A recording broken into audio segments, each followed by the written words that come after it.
Hi Jesse, how you doing? Hey, I'm good, Monica. How are you? Good. Yeah, really good, thank you. Thanks for coming on the call with me. Yeah, of So, for course. people that don't know, Jesse and I actually met at Envision Festival, introduced by a lovely lady called Mary. So, shout out to Mary. And then we met up again a little bit later on our trip in Costa Rica. And I definitely felt when I came back from Costa Rica just so free and just so full of love. And then I had about 2 weeks of kind of normality before the whole like coronavirus thing kind of blew up in like Canada and obviously America and different places in the world. So, and I know that for you guys, you'd been traveling around Costa Rica for like what, 3 months or something like that Almost, before. yeah, over 2 months, Yeah, close to and then you three. came back when it was really at like starting off at the peak time. So anyway, how have you kind of like coped with this whole thing? Yeah, it's been a lot. It's definitely been an adventure. It started kind of in this period of like denial and anger, and it's kind of gradually started to shift towards more acceptance and kind of taking back the power that I have, whatever that is in this moment, to at least be proactive in how I go about living my day and setting up my personal routine so that I am in my best position, physically, mentally, emotionally, to do what I can. And even if right now that means nothing, Yeah. then at least, by the time this is over, if we go back to any state of normalcy, then at least I'll have prepared myself to be ready for that day, as opposed to then having to spend like the first couple weeks back in normalcy trying to adjust again to a regular schedule or Yeah, and routine. coming out of this is um, like the best version of yourself as well, or at least like a better version of yourself, rather than, I know for a lot of people, if you're taking in so much fear and either, I don't know, numbing the pain in different ways or whatever that maybe aren't serving you, then you're going to come out of this maybe not in your optimal headspace, and as you said, physically as well. So yeah, how is it that you've kind of helped yourself in that sense? so I just try to break things down day by day. So starting my day is the most important part of my day, and ending my day is also quite important. And Mhm. the end of my day is kind of an opportunity to reflect upon how I started and then carried on throughout my day. So I always start my day with a similar routine, and at the end of the day, I can check in and be like, "Hey, did things go well? Did I stick to my intentions? Did I, continue to stay centered and balanced and to act from a place where I feel like it's my inner truth, or did I kind of get sucked into the storm and kind of start to display qualities that I know aren't my best, and if I was a little bit more mindful, that it probably wouldn't have happened. But it really all starts in the beginning of the day. So as you know, I do teach some yoga, and I've been studying and practicing pretty consistently now for a few years. It started back in 2015 was my first teacher training, but the past few years has been really diving deeper and deeper and deeper. So I start my day with, I get out of bed.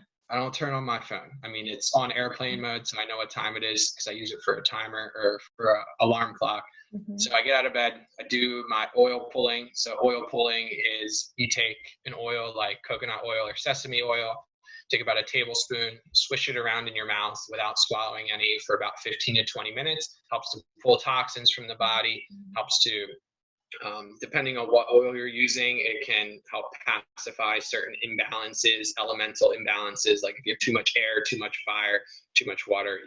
This is kind of all concepts that are based around Ayurveda. So I'll talk a little bit about that as we go. So I do that in the 20 minutes or so that I'm switching that around. I'm reading a book. Right now I'm reading Yoga and Ayurveda. So I'm reading about my practice. I'm reading about spirituality. I'm reading about basically how do we deal with suffering, which is, Right. the human experience in some way, shape, or form. I mean, don't get me wrong, there's a lot of pleasure there as well, but eventually the pleasure fades or something changes. And there's always kind of this inherent suffering that's attached into the human experience. And the Buddha talks all about it. But anyway, so yoga and Ayurveda basically are ways to get in touch with the true self, which is pure consciousness, bliss consciousness, so to say. And how do we do that? How do we cleanse, purify the body, mind, so that we can channel the purity of, cosmic intelligence, or, divine energy, so to say. So after I'm done with the swishing of the oil for about 20 minutes, spit it out, brush my teeth, scrape my tongue, and then get into pranayama. Pranayama is basically breath work. Prana is the life force energy, and pranayama is being able to control that and to utilize that to basically empower ourselves. If prana is the life force energy, then the more we can harness that and cultivate that and direct that, then the more life force energy we have to really devote towards our goal, whatever that might be. So I start with Kapalabhati, which is a fiery breath practice, which has a lot of emphasis on the abdomen, which is where is the home of the Agni, or the digestive fire. And it's important to have a strong yet tamed inner fire, because if you have too little fire, then we're not going to be able to digest anything. We're not going to be able to digest the physical intake, whether it's the food or the drinks, and we're also not going to be able to digest the mental intake and all the other experiences that we're taking in, because the fire is not there to break that apart so that it can be assimilated. And if it's not broken apart, if it's not assimilated, then it kind of gets clogged either in our physical body or in the nadis, or the energy channels through which prana flows to kind of fulfill our auric body, or our energy body, however you want to call it, subtle body. So anything that's not digested becomes toxic, because it blocks the natural flow of consciousness, bliss energy, which is our kind of birthright and what we come into. And then again, if you have too much fire, this is your home. Your body is your home. So not enough fire, it's going to be cold. It's going to have a hard time breaking things down. Too much fire, you're going to burn the house down. You're going to be inflamed. You're going to have, too much anger, too much, any kind of heating thing. It's very simple once you think about it in terms of elements. Like too much fire. Oh, I know what happens with too much fire. Not enough fire. It's like, I can relate to that. So it's about cultivating it and harnessing it so that it's tame. And then so after Kapalabhati, I do Ujjayi breathing, which is kind of, it's known as victorious breath. The notion behind that is that if you become victorious over the breath, then you can become victorious over the disturbances in the mind, because the mind and the breath are intertwined, interrelated. So if there's disturbances in the breath, there's disturbances in the mind, vice versa. So how do you stop disturbances in the mind?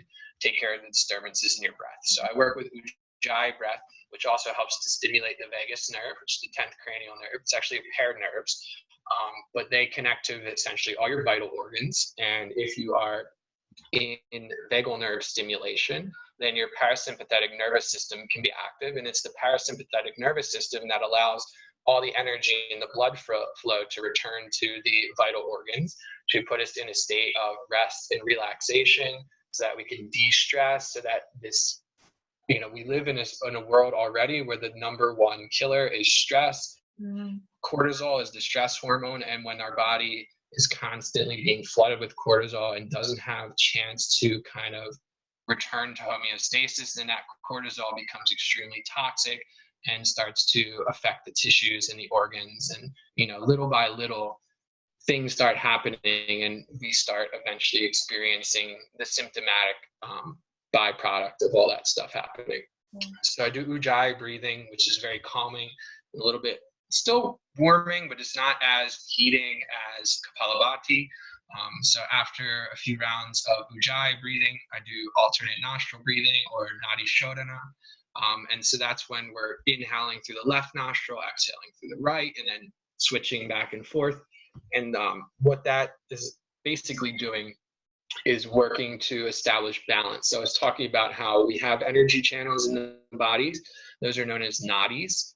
In traditional Chinese medicine, they would be known as meridians. So anybody who's had acupuncture before might be a little bit more familiar with that in terms of terminology.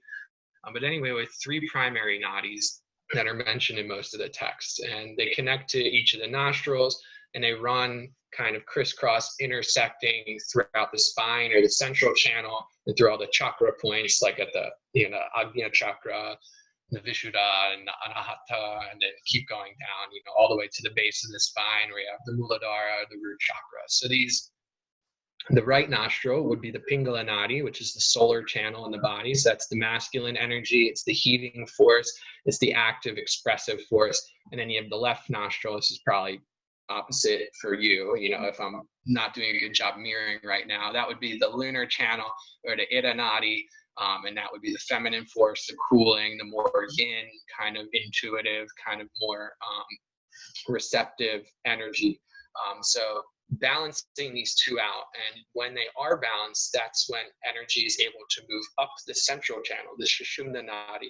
So if you've heard of things like Kundalini experience or Kundalini awakening, Kundalini is really kind of like a Shakti energy, which is supposedly lying dormant at the base of the spine, wrapped up like a coil. So that's why the serpent is the symbology that's used for that. So when the Ida and the Pingala, or the solar and the lunar channels, are balanced, then as the Kundalini energy, or that, vital, really kind of dormant but potent energy force at the base of the spine, as that starts to stir and awaken, it can actually move up through the central channel, the Sushumna Nadi, and pierce through the crown chakra at the top of the head, the Sahasrara chakra. And that's essentially the goal, more or less, of yoga, because once the Sahasrara chakra is open and pierced with this Kundalini energy, that's when we have full self-realization of ourself as kind of a cosmic, timeless being. And at that point, I can't really say much about that point because I haven't had that experience yet, but just based on what I've read, that to get there, first of all, to get there is going to take a lot of work. And in the process of getting there, all of the activity and the practices that get us there are purifying, are helping us become more intuitive, to become more powerful, and which comes with a lot of responsibility, so that we don't abuse that power for ourselves and others. And basically all the other kind of psycho-spiritual, emotional elements that are associated with the chakras. We kind of go through that journey of ourselves, the energy coming from this basic survival need, and this need to reproduce and to fulfill desire, and this need to have power, and then this need to love and to express ourselves, and then to know, and ultimately just to be, to be that cosmic consciousness that we are. And the journey that takes us there is potentially multiple lifetimes, and sometimes easy, and most of the times not easy and very difficult. But anyway, so I do those 3 breath practices with some chanting beforehand as well. And then I sit in meditation for anywhere between 20 to 30 minutes. And then after that, I do a little bit more chanting, and that's that. And then I start my day. Usually have tea.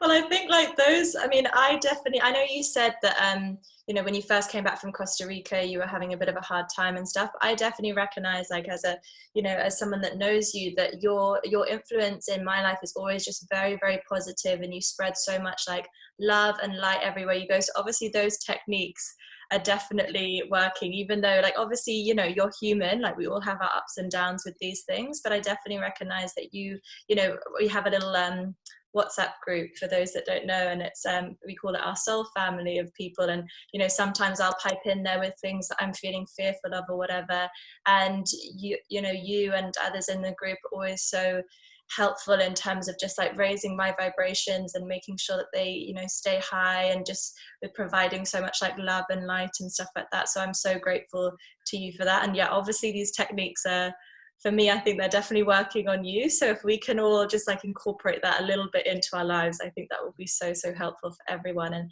especially now, this is the time more than ever that everyone's talking about how, we need to take care of our health and our immune system. And breath is definitely, and yoga as well, are definitely things that can really, really help us with that, to reduce the stress, which definitely, stress is has such a big influence on our biochemistry. So it's so important for us to kind of keep on top of, doing our meditation, doing our yoga, doing our breath work. And if you don't already have them as practices, then, learning about them and discovering, and as you said, like seeing what works for you, because you know those specific practices could work really well for you, but slightly different adaptations of it could work better with other people. But I think you just sharing that wisdom will be so helpful for people. And also I think it's important for me to put in that I'll link it probably below this video, but you also have videos on your own YouTube of guided pranayama and yoga and things like that. So if anyone is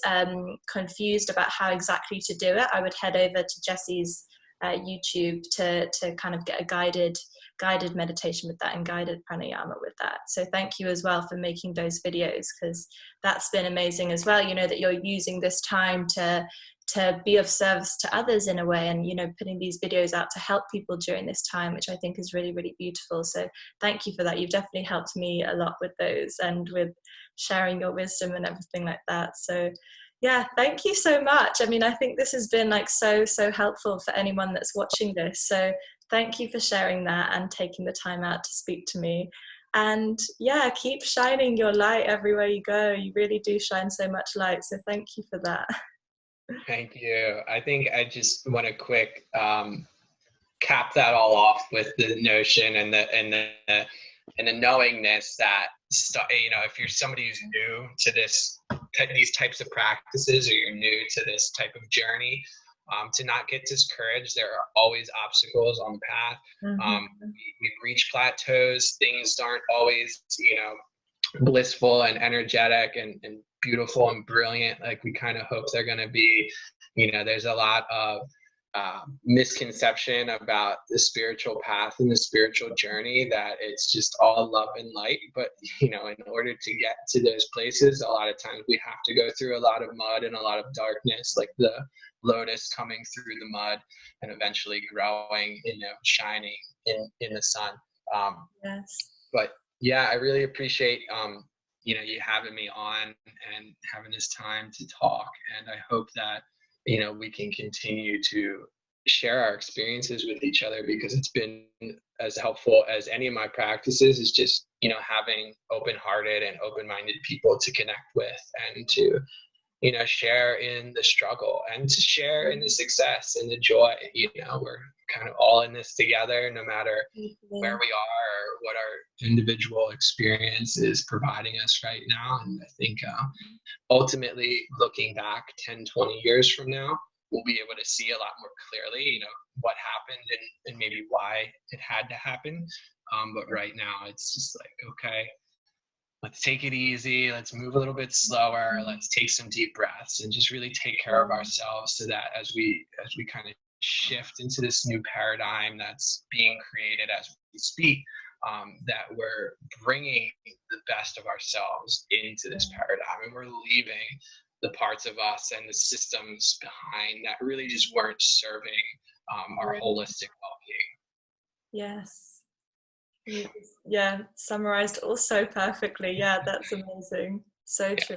And yeah, just connecting to ourselves through these type of exercises and coming out of this more connected to ourselves, more connected to each other, more connected to the world around us. And yeah, hopefully we can get to like a more peaceful, loving place as like a whole collective. So yeah, but it starts with, I guess, us working on ourselves with that. So yeah, thank you, Bessie.